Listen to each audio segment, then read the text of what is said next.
This presentation is on workplace violence prevention, guidance for managers and leaders, developed by the Department of Risk Assessment at North Carolina State University. At NC State, we take safety seriously and believe that our employees and students have a shared responsibility to assist in keeping our university safe. At NC State, we have the Campus Workplace Violence Prevention and Management Regulation that was first developed in 2008 and most recently revised in 2017. The regulation addresses the following main areas. It defines what violent behavior is, what the reporting responsibilities are for employees and students, training requirements, information on the Behavior Assessment Team, which we call BAT, and information related to possible consequences of violating the regulation. For the purposes of this presentation, we will provide a brief overview of violent behavior, reporting responsibilities, information on our team approach to addressing concerns, and information on training opportunities and resources available to you. In the regulation, it defines violent behavior as a broad range of behaviors that may affect campus or the workplace. It includes, but it's not limited to, aggressive or frightening acts, intimidation or threats, harassing behavior, stalking, unwanted pursuit, physical attacks, domestic and dating violence, property damage, protection orders, restraining orders, and weapons on campus. In the regulation, it states that employees shall immediately report any acts of violence, potential violence, threatening behaviors, or other violations of this NC State regulation to their immediate supervisor, the risk assessment case manager, university police, and if it involves an employee, they can also report to the employee relations staff member, or if it involves a student, they can also report to the Office of Student Conduct.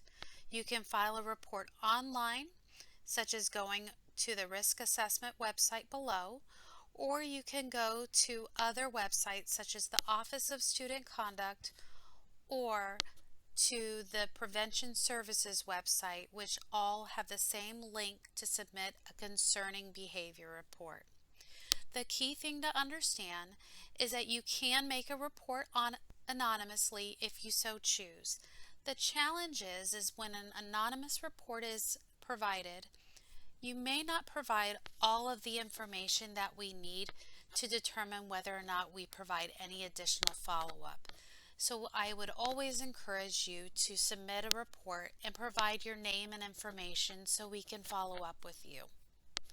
The other thing that I would like to remind you is that just because you file a concerning behavior report, it does not mean that someone will get in trouble. Actually, it's not disciplinary in nature. It's designed to do an early intervention when someone is experiencing some challenges, whether or not it meets the criteria as it relates to violent behavior, and provide them with the assistance and support so therefore they are more likely to be successful as an employee or a student, and also to make sure that we keep our university safe more broadly when it involves individuals that are not connected to the university.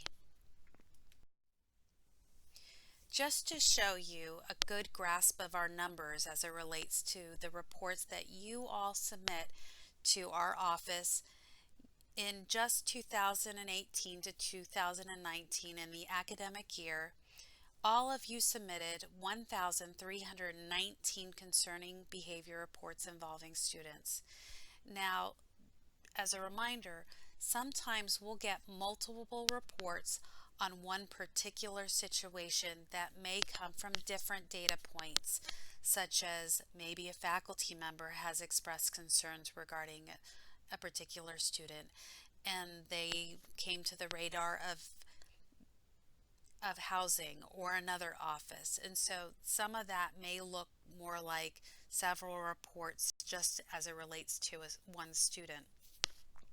We received 55 incident reports involving employees and 69 reports that involve non-affiliated personnel. And non-affiliated cases typically are connected from a domestic violence, dating violence, or stalking perspective, or they may have been a former student or former employee that has come up again on our radar regarding additional concerns. So now that you know that you're required to report under the university regulation on campus workplace violence prevention and management, what do you share? What information are we looking for? And so what we need to know first of all is who's the individual that you have concerns about? What's their name, possible contact information? If you have their employee or student ID, that can be very helpful. Any witnesses that might have been involved, and if there's a particular victim, that individual's information would be helpful as well. We also want to know what really is the nature of the incident. What led to you deciding that you would need to file a concerning behavior report? Any and all details of the particular incident or incidents, plural, is very important to us because it helps us to better understand if there is any type of trend, escalation, or maybe some details of it that tells us whether or not it's something that needs to be immediately followed up on or something that we can look at gathering collateral data as much as possible before we possibly reach out to an individual of concern. Any observations that you may have can be very important to us, such as how they respond to authority and limit setting. With employees, you might see this a lot easier. As a manager and supervisor, you may have had to set limits before, or you had to discipline an individual. And so you may have direct knowledge of how an individual has responded when limits were placed already. That helps to inform our next steps or any interventions that we may put in place. In domestic violence cases, this is very important because with a domestic violence case, if we're looking at whether or not there should be any recommendations for a protection order, if there's an individual that typically does not respond well to limit setting, has no respect for any type of authority, a protection order isn't going to work with that person. And so having some knowledge as it relates to how an individual may respond can be very helpful in that type of situation because we may not recommend a protection order if that's the case. Any known history that you may have is very important to us. That includes any second, third, fourth hand information, any collateral data that you're aware of, even if it's information that they shared with you that you might think isn't completely relevant, would be important to share with us. This helps us to get a better picture of who we're working with, what types of interventions might be helpful, but also what additional information do we need that helps to inform our assessment and our management plan. It's also important to know if other offices have been connected. Has an individual been referred to other offices? Have you reached out to University Police? Did you reach out to the Office of Institutional Equity and Diversity?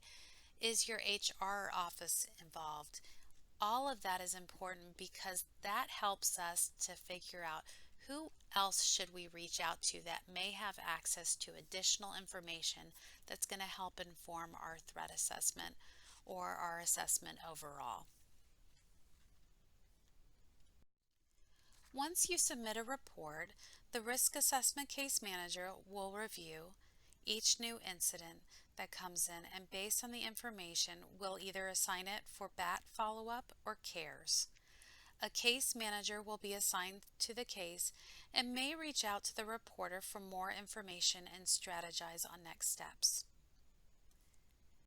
So We have two separate teams. We have the care and the behavior assessment team, but we have one goal. And the goal of both teams is really to ensure the safety of our students and the community as a whole. So let's look at the similarities between the care team and the BAT team. Both teams are multidisciplinary in nature, and basically what that means is that we have individuals across disciplines that are representative on the team. Both provide case management services. We also rely heavily on collateral data.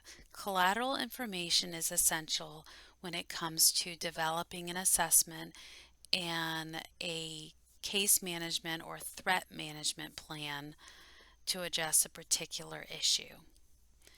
Both teams are not a disciplinary process in any way, shape, or form. Though in our behavior assessment team, we may have situations where individual violated a regulation or the code of conduct. Those processes, as it relates to discipline, is completely separate. Our main goal and focus when we look at situations from a BAT perspective is what is going on and what are some interventions that we can put in place to limit the possibility of a targeted attack occurring.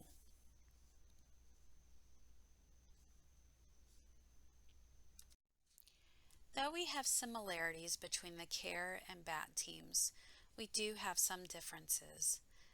The team structure is probably the biggest difference, and on another slide we'll talk more about the behavior assessment team and who's represented on the team. The CARES team focuses solely on students, and they look more particularly at students in distress and possible concerns related to suicide. All of that would be CARES. So they're looking at things such as an individual in distress, academic issues, housing concerns, adjustment issues, chronic mental health crisis, substance use issues, students missing classes, sexual assault, disruptive classroom behavior, where violence and potential danger not noted, and individuals that may be missing. As it relates to the behavior assessment team focused primarily on concerns related to potentially violent behavior. The assessment and case management process are also very different between the two teams. The assessment for the behavior assessment team utilizes particular tools that were designed by threat assessment professionals that have been well validated among the field to help inform how we conduct our threat assessment, but also what strategies or interventions that we may put in place as a response mechanism. So as we look at the differences and similarities between the CARES and the BAT process, let's focus solely on the behavior assessment team. So the behavior assessment team is a threat assessment and threat management team. And threat assessment is not violence risk assessment, even if individuals tend to use those terms interchangeably. It's very different. Threat assessment is a case-driven approach, and the purpose really is to prevent an incident of targeted violence. And so when we think of a case-driven approach, really what that tells you is that every case is treated differently based on its own individual needs and information that's available.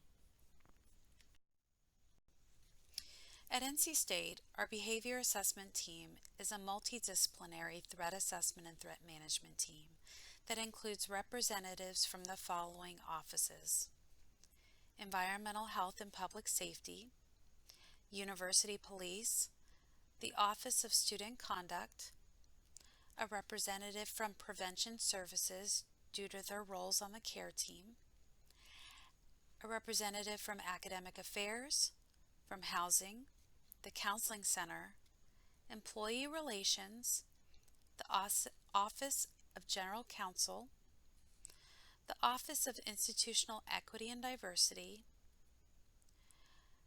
the case managers for violence prevention and threat management, and the team is chaired by our university's risk assessment case manager. As we look at standard of care expectations and best practice, NC State's behavior assessment team is meeting that and more by ensuring our team members have knowledge of current literature by known experts in threat assessment, regular training, and consistent implementation as we will look at how we implement our team practices. For our teams to be successful, and for our students and employees that we have concerns about to be successful here at the university, it's important to report things early and often so that way we can provide the earliest interventions possible for them to be successful. The Department of Risk Assessment has multiple training opportunities that are made available to all employees here at NC State. We have our workplace violence prevention training, one module that's specifically as it relates to managers and leaders, and of course one that's made available also to all staff. Now for managers and supervisors, it is required to have this training every other year. However, for staff, it's not required, however, highly recommended. We also have training on suicide prevention, and we utilize the QPR program for that particular training. All case managers within the Violence Prevention and Threat Management Office are all trained QPR instructors.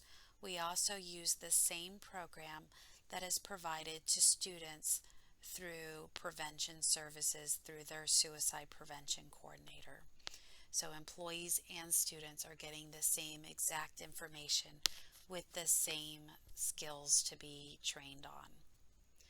We also can provide training on Threat Assessment 101, where we go into more detail of what threat assessment looks like and how to develop an effective threat management plan.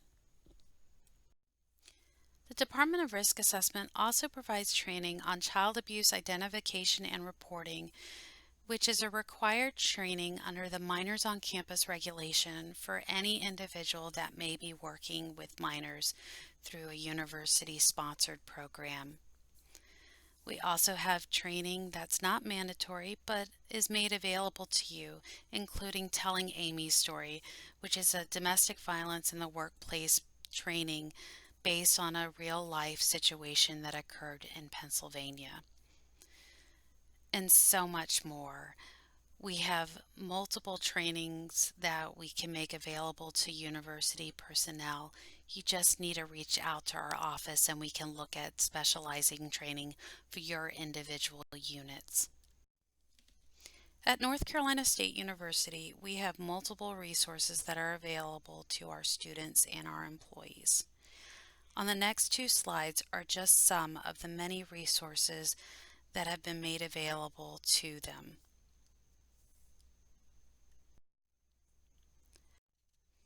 For more information or to request a specialized training, please contact us at the following email at env-health.vptm@ncsu.edu or call us at 919-513-4224.